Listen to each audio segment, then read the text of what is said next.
जिसका प्रिंसी ने अभी जिक्र किया और सावित्री महाकाव्य का, उसके 300 को एक अंग्रेजी में 24,000 पंक्तियों का महाकाव्य है।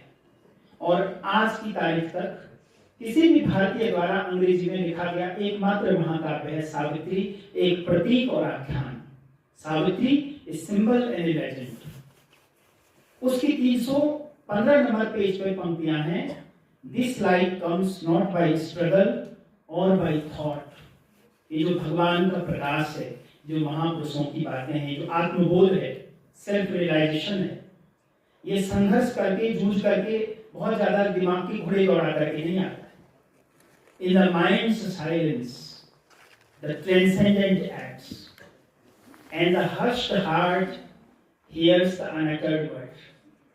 जब हमारा मन वास्तव में पूरी तरह शांत होता है, तभी जाकर के उसमें भगवान की ऊर्जा उतरती है। जैसे मंदिर में देवता को स्थापित करने से पहले वहां सफाई की जाती है, इसीलिए आपको सभा मंडप में, और जो गर्भगृह रहता है उसको क्या बोलते हैं अंग्रेजी में? गर्भगृह को सेंचुरी भी बोलते हैं और सेंटम सेंटोरम भी बोलते हैं। जहां विग्रह है तो वहां की शांति कुछ अलग होती है। इसलिए होती है कि उसकी आध्यात्मिकरण किया गया है, हृदय से उसका पूजन किया गया है। और जनरली हम जब मौन में उसको अप्रोच करते हैं तो हम, हमारे भीतर भी वो दिव्यता, वो शक्ति, वो तेज, वो शांति निकल के आती है। तो आप सभी लोग आने वाले कल के विवेकानंद हैं अपने अपने तरीके से। आप सबके भीतर आने वाले समय में श्री अरविंद, श्री मां और स्वामी विवेकानंद की ऊर्जा काम करेगी। महापुरुष प्रेरणा पुरुष होते हैं। जैसे हमसे पहले जो कोई चोटी पर जाता है तो वो हमको बीकन करता है, हाथ लगाता है, आवाज देता है, बुलाता है। हम, हमारे लिए उसका वहां पहुंचना एक भरोसा है कि अगर वो वहां पहुंचे तो हम भी पहुंच सकते हैं। और भारत भूमि के लिए तो क्या कहा गया है? बहुरत्ना वसुंधरा। पूरी धरती के अनेक प्रकार के रत्नों को देने वाली ये धरती है। यहाँ ऐसे ऐसे लोग, आप गिनेंगे उंगलियों पर 1000 महापुरुषों के अभी आप नाम ले लेंगे जो इस भूमि पर जन्मे हैं। इस कितनी ऊंचाई वाली। तो मेरे युवा साथियों, आज के इस युवा दिवस पर आने वाला कल ये महसूस करना है कि हमारा है। निरंतर आपका समय और बेहतर ऊंचाइयों वाला और सुख समृद्धि वाला आ रहा है। यकीनन आज के समय के भी अपने चैलेंजेस हैं, लेकिन अगर हम संपन्नता की दृष्टि से देखें, सामाजिक व्यवहार की दृष्टि से देखें, उन्नति और विकास करने के मौकों की दृष्टि से देखें, तो the present is yours, the future is yours. You are the future script writers of your destiny and the destiny of your nation. अपनी डेस्टिनी आप लिखेंगे बेहतर तो राष्ट्र की नीति अपने आप लिखी जाएगी। मैं इस पावन मौके पर जो दोनों महापुरुषों से हमने सीखा है, उसमें एक ही बात कहूंगा कि आपको मंथन करना है कि वो कौन सी बात है जिसने विवेकानंद को विवेकानंद बनाया। आप संधि में ही देखिए, उनके नाम में ही देखिए, उसको डिकोड करिए नाम को। विवेक क्या है? The power to know what is good and what is bad. Distinction, discrimination, विवेक है। और आनंद, जिसके जीवन में विवेक होगा उसके जीवन में क्या आ जाएगा? आनंद आ जाएगा। क्योंकि श्री अरविंद ने एक बहुत महत्वपूर्ण बात कही है डोभाल जी, भगवान से केवल सद्बुद्धि मांगो और समझो कि तुम्हें सब कुछ मिल गया। बाबा तुलसीदास ने क्या कहा है? जहां सुमति तहां संपत्ति नाना। सारी तरह की प्रॉस्पेरिटी की जड़ है सद्बुद्धि। तो आप और हमको भी पहली चीज जो उनके जीवन से सीखी है, उन्होंने सत्व का साथ किया, सत्संग किया। रामकृष्ण परमहंस जैसे जीवंत भगवान का साथ उनको मिला।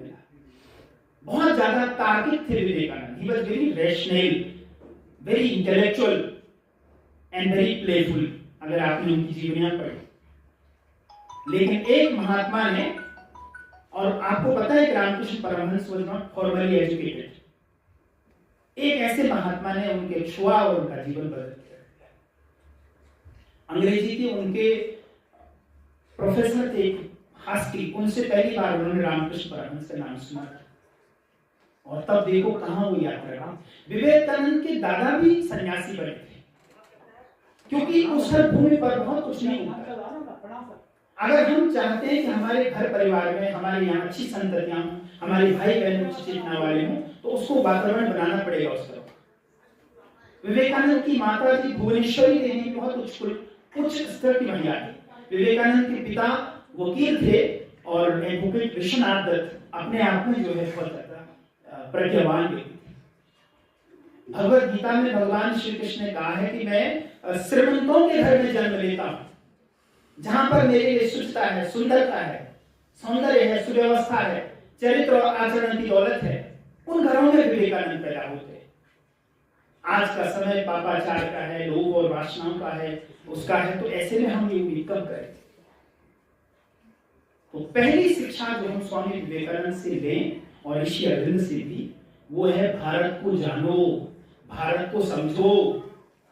अगर आप शिकागो विश्व धर्म संसद में बोला गया भाषण सुनेंगे तो केवल और केवल भारत ही उसमें है और सनातन धर्म है। और हमारे देश में जो केवल मात्र शक्ति को जो सम्मान देने की परंपरा है, उन्होंने सिस्टर्स शब्द पहले कहा उस स्पीच में, sisters and brothers of America. केवल इसी कुछ शब्दों ने जो है एक वातावरण दूसरा बना दिया कि दूसरे पराई स्त्री को भी मातृत्व से, मातृभाव से देखा जा सकता। तो ऋषि अरविंद का भी और स्वामी विवेकानंद का भी पहला मंत्र ये है कि भारत को जानो, ये देश है क्या। और हमारी निधि ने कहा कि भाई जो उन्होंने कोट किया Shri Aurobindo, what is a nation, Bharat क्या है, राष्ट्र क्या है। ऋषि अरविंद ने कहा राष्ट्र मिट्टी का टुकड़ा नहीं है, राष्ट्र मन की कोई कल्पना नहीं है, राष्ट्र कोई मुहावरा नहीं है, भारत राष्ट्र शक्ति का शरीर है। और श्री अरविंद ने भारत के लिए दो नाम और बोले हैं। एक उन्होंने कहा भवानी भारती, क्या कहा है, भवानी भारती, और एक कहा है भारत शक्ति। ये देश एक शक्ति है, महाशक्ति है। जैसे महिषासुरमर्दिनी, अनेक शक्तियां मिलकर के महिषासुरमर्दिनी का निर्माण हुआ और तब पिशाच का, महिषासुर का वध हुआ, वैसे ही हम देशवासियों की शक्तियां मिलकर के, प्राण शक्ति, भौतिक शक्ति, धन शक्ति, शरीर शक्ति, विद्या शक्ति, आचरण शक्ति मिलकर के आने वाले भारत का निर्माण, ये भारत शक्ति हम सब लोग हैं, वो भगवानी। तो फर्स्ट मैसेज स्वामी विवेकानंद का भी है, नो व्हाट इज इंडिया। और सेकंड मैसेज फिर मैं ये कहूंगा कि भारत ने युगों युगों तक बहुत बड़ी बड़ी ऊंचाइयां हासिल की, लेकिन और एक चीज में और एक श्री अरविंद का कोटेशन है, पहले सच्चे भारतीय बनो। मैं बार बार इस बात को आप युवाओं से बोलता हूं, भारत में होने का और दिल में भारत होने के बीच जमीन आसमान का अंतर है। आप भारत में तो हैं, आपने यहाँ जन्म ले लिया, आधार कार्ड भी है, कल पासपोर्ट भी बनेगा, सारे प्रमाण पत्र हैं कि हम मैं भारतीय हूं। लेकिन दोस्तों, क्या मेरे भीतर भारत है, ये इंपॉर्टेंट है। मेरे भीतर भारत होने का मतलब है भारत को जानना कि भारत क्या है, संस्कृत भाषा को जानना, जो सभी भाषाओं की जननी है, जिस भाषा में भारत ने अपने आप को अभिव्यक्त किया है। भारत का दिल में होने का मतलब है कि भारत मां के प्रति मातृभाव रहना। जो इस प्रकृति पर, प्रदूषण पर जो संकट है, हमारे आसपास मातृत्व पर जो संकट है, कितने स्त्रियों के विरुद्ध अपराध हो रहे हैं आज, हमारे खुद के ही लोग कितने कर, ये भाव जब तक नहीं होगा कि धरती पूरी स्त्री तत्व है, मां भारती है, तब तक जो है हम इसको नहीं समझ पाए। तो भारत बोध को, भारत की ज्ञान निधि को, अभी मैं उपनिषद इतनी महत्वपूर्ण कविताएं हैं, लेकिन आप 12 में चले गए हैं। मुझे लगता नहीं है कि बहुत सारे बच्चों ने ईशोपनिषद को भी अभी कोई बताएगा।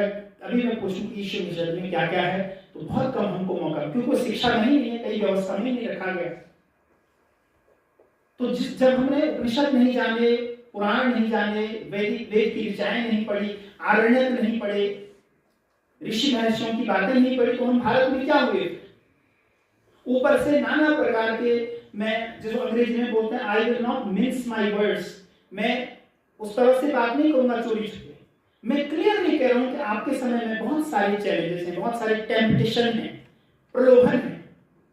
मोबाइल उनमें से एक है, पोर्नोग्राफी उनमें से एक है। आज बहुत ज्यादा हम लोग सेल्फ सेंटर्ड हो गए हैं। हमको आस पड़ोस में क्या हो रहा है, अभी दुनिया के एक हिस्से में भयंकर आग लगी हुई है। क्या आप उस आंच को महसूस कर रहे हैं? बताइए, इनमें से किस हिस्से में दुनिया के भयंकर आग लगी हुई है और जिसको हमको महसूस करना चाहिए। We have to think of them.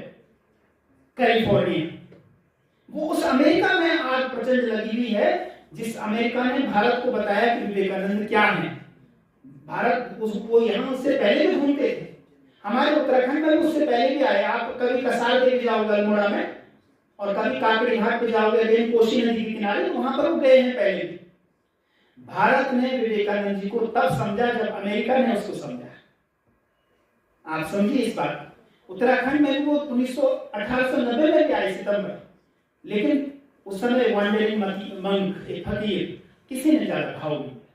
जब अमेरिका में वह हवाई होगी तब दुनिया ने जाना कि विवेकानंद क्या है। ये दुनिया एक छोटा सा गांव है। हमारे देश में कहीं आग नहीं लगी है, अमेरिका में लगी है। That is also our part, A part of our heart. ये अनुभूति होनी चाहिए बेटा, और ये भारत की दृष्टि रही है, क्योंकि भारत ने कहा है वसुधैव कुटुंबकम। क्या बोला है? The whole world is one family, the whole world is single family. तो मैं ज्यादा बातें नहीं करूंगा, आपसे सिर्फ ये कहूंगा महापुरुषों के बारे में पढ़िए, उनकी किताबें पढ़िए। स्वामी विवेकानंद के 8, 9, 10 वॉल्यूम हैं छोटे से जीवन में। श्री अरविंद के तो 37 वॉल्यूम हैं, और किसी भी एक किताब को आप पढ़ेंगे तो अद्भुत ऊर्जा से भर जाएंगे। अच्छे कोटेशन रखिए, अच्छा स्टेटस लगाइए। अगर आप स्टेटस पे कुछ लगा रहे हैं तो किसी कोई उसको पढ़े तो उसको सीखने को मिले उससे कुछ। और थोड़ा बहुत भारत ने हमको, भारत की जो एक बुनियादी दौलत है वह है ध्यान। थोड़ा बहुत सुबह नहीं तो शाम को पढ़ाई से थोड़ा पहले 10 मिनट मेडिटेशन कर लिया, मंत्र ध्यान को चला लिया, ओम का उच्चारण कर लिया। बस सब विचारों से ही दोस्ती करनी है। ऐसे लोगों से, ऐसी किताबों से, ऐसे पड़ोसियों से, ऐसे प्रभाव से हमेशा दूर रहना है जो आपको पीछे की तरफ धकेलते हैं। और चरित्र वही रखना है जो अभी यहाँ पर बड़े बड़े अच्छे दिख रहे हो। शाम को जब कंबल के अंदर जाओगे, जब अकेले घर में रहोगे, जब सिंगल कमरे में रहोगे, तब भी कैरेक्टर वही रहना चाहिए। तो इसका मतलब फिर आपका जीवन अच्छा चल रहा है। There should be no difference between preaching and conduct. आचरण और उद्देश्य में कोई अंतर नहीं होना चाहिए। अपने आप को, जब आप कोई आपको नहीं देख रहा होता है तब भी 2 लोग आपको देख रहे होते हैं, वो नंबर 1 आप और ईश्वर। तो इस भाव से आप रहिए। आप सभी लोगों को मैं प्रणाम करता हूं कि आपने स्वामी विवेकानंद जी के जन्म जीवन को और उनके संदेश को, और फिर ऋषि अरविंद और माता जी के संदेश को भी सुनने जानने की कोशिश की। बहुत सारे बच्चों ने उनके बारे में जाना है, कोटेशन पढ़े, संदर्भ पढ़े, पुस्तकें पढ़ी हैं। और इस बेहतरीन आयोजन के लिए एक बार आप ताली बजाएंगे श्री कैलाश भट्ट जी के लिए और प्रकाश कुमार।